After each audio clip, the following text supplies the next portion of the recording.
Estamos de volta com o Jogo do Poder, hoje recebendo o presidente do Conselho Regional de Odontologia, Afonso Rocha, e o sanitarista da Fundação Oswaldo Cruz, Oscar Berro, em debate a saúde pública brasileira. No último bloco, Berro, deixamos uma pergunta no ar. Não se tem a percepção de que houve uma melhora significativa da saúde pública no Rio de Janeiro, a despeito do Rio de Janeiro sediar 3 redes importantes, inclusive uma rede federal, coisa que os outros estados não têm. Qual é a sua avaliação a respeito disso? Primeiro, eu continuo dizendo, as pessoas, existe um grau e um nível de compromisso que algumas das redes não têm. Primeiro que entende-se que as redes têm que trabalhar de maneira independente, não, elas têm que trabalhar, o sistema é único, então o serviço é único, a proposta é única. E tem uma palavra que talvez crie polêmica, mas é uma palavra que ela é muito incômoda no setor saúde, que é a vaidade. Quem é o dono do bicho? Mas o problema é muito grande. Então, o dono é fulano, é ciclano? Ninguém. A sociedade é a dona, o usuário é o dono. Ele não pode chegar no hospital e ficar esperando ser atendido se o problema dele é muito grave. Eu dou aula em uma série de lugares no Rio de Janeiro e fora do Rio de Janeiro, e eu faço algumas perguntas assim: se você tiver que receber um paciente, um está sangrando agora e o outro não está sangrando, qual que você atende primeiro? Você atende o que não está sangrando, porque ele pode estar com uma limitação de respiração. Agora, as pessoas confundem isso e confundem com a tal da vaidade, a tal do quem é o dono do pai. A gente já viu isso na farmácia popular, a gente já viu isso na SAMU, a gente vê isso em Tem programas que já estão extremamente consolidados. Então, por que fica discutindo Berro, quem é? Essas redes não deveriam atuar de maneira complementar, cada uma fazendo um serviço. Na realidade, me parece, quem está à distância, que elas atuam de maneira concorrente. Por isso, é a tal da vaidade. Elas são concorrentes e, pior do que isso, você fica disputando de quem é o paciente. O paciente são de todos os 3. Tem que trabalhar e falta um ator nisso. Falta a rede privada, que ela é complementar nesse setor. Nós vimos isso em Duque de Caxias, quando nós construímos o Moacir do Carmo, nós vimos isso, que as pessoas dizem: vocês estão construindo um hospital de quase 500 leitos, entregamos ele com 300 e as administrações subsequentes têm que colocá-lo até 500, porque ele foi construído para isso. Aí vocês vão tirar o papel do setor público, do setor privado? Não.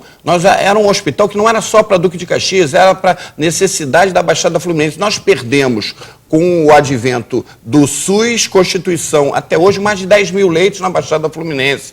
E o cidadão da Baixada tem esse direito, porque ele trabalha, às vezes, aqui no Rio de Janeiro, às vezes não, ele paga o imposto dele, que é distribuído, então ele tem esse direito. O que falta um pouco é profissional capacitado e habilitado para fazer gestão, e não ser um médico bom, ou um enfermeiro bom, ou um cirurgião dentista bom, ou um psicólogo bom. Ele tem que entender, ele tem que se capacitar para ser secretário de saúde, em qualquer dos níveis, desde o Ministério até o nível municipal, e tem que entender que ele tem responsabilidade, que é atender o cidadão. Doutor Afonso, como vai a saúde pública no que se refere à saúde bucal do brasileiro? Na realidade, a impressão que se tem é que o Brasil também evoluiu pouco. Tempos atrás, não me lembro se 1 ano, 2 anos, e vi uma estatística sobre cáries no Brasil, e ela comparava essa situação em outras partes do mundo. Ou seja, o brasileiro tem muito mais cárie do que, enfim, cidadãos de países, inclusive, teoricamente, mais subdesenvolvidos que o Brasil. Como é que se explica isso? A explicação é simples. Existe um programa que se chama de fluoretação das águas e que não é cumprido por uma série de municípios.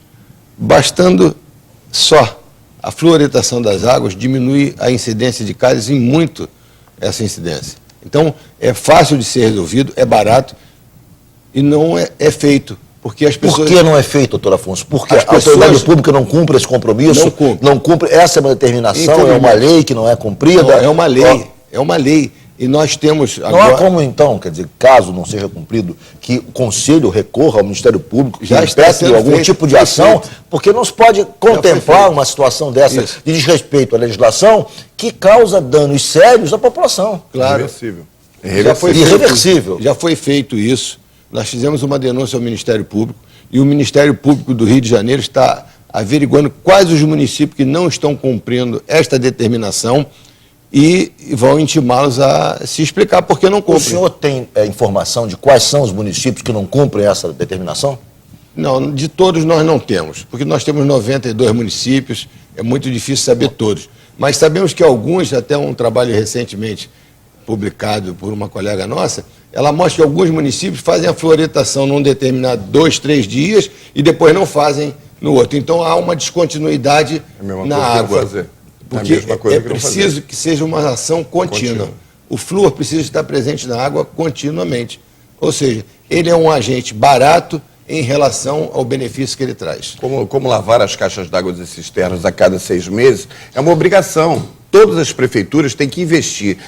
Você que é dono de uma casa, responsável de um condomínio ou de uma empresa, você tem que lavar a sua caixa d'água e sua cisterna. Nós temos, essa semana, estamos com um surto de hepatite A em Mangaratiba, provocado por quê? Porque coleta de água em lugar que a água não é tratada. Aí dizem que a culpa é da SEDAI, que produz a melhor água do mundo. A água do Rio de Janeiro é a melhor água do mundo. Mas não adianta colocar num recipiente que ele é péssimo. Exato. Você vai pegar essa água que é tratada de saúde e jogar fora. É o que a gente tem com a fluoretação e com outras questões ligadas à saúde. Nós temos ainda também em muitos municípios pessoas que utilizam água de poço. Essa água é altamente contaminada e não tem a menor possibilidade de ter flúor, né? O Conselho Regional de Odontologia tem alguma estatística sobre a incidência de cáries no estado do Rio, em comparação a outros estados brasileiros, e em relação ao Brasil, em relação a outros países? Em relação ao Brasil, existe uma estatística sobre isso.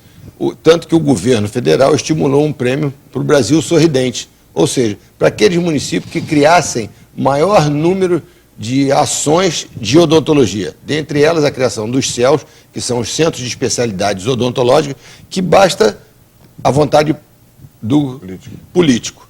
Ele cria, o governo federal ajuda e o político cria.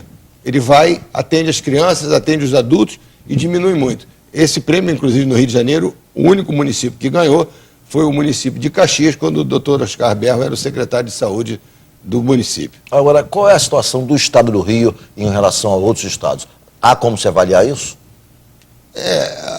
O estado do Rio ele é razoável em relação a outros estados, se nós formos comparar com o Nordeste, onde a situação financeira... Mas estamos longe, se compararmos com Santa Catarina, Paraná, estamos longe disso. Perfeito. Eu vou fazer... O Afonso apontou, a decisão política é fundamental. No setor saúde, quando o gestor quer, os profissionais querem, eu te garanto que querem. Agora, falta os gestores quererem e investirem. Duque de Caxias houve esse investimento, nós conseguimos ganhar em 1 ano e meio o Prêmio Nacional. Se foi feito em Duque de Caxias, por que não pode ser feito em outra cidade? Eu vou fazer um rápido intervalo, o Jogo do Poder volta em 1 minuto pela rede CNT de televisão.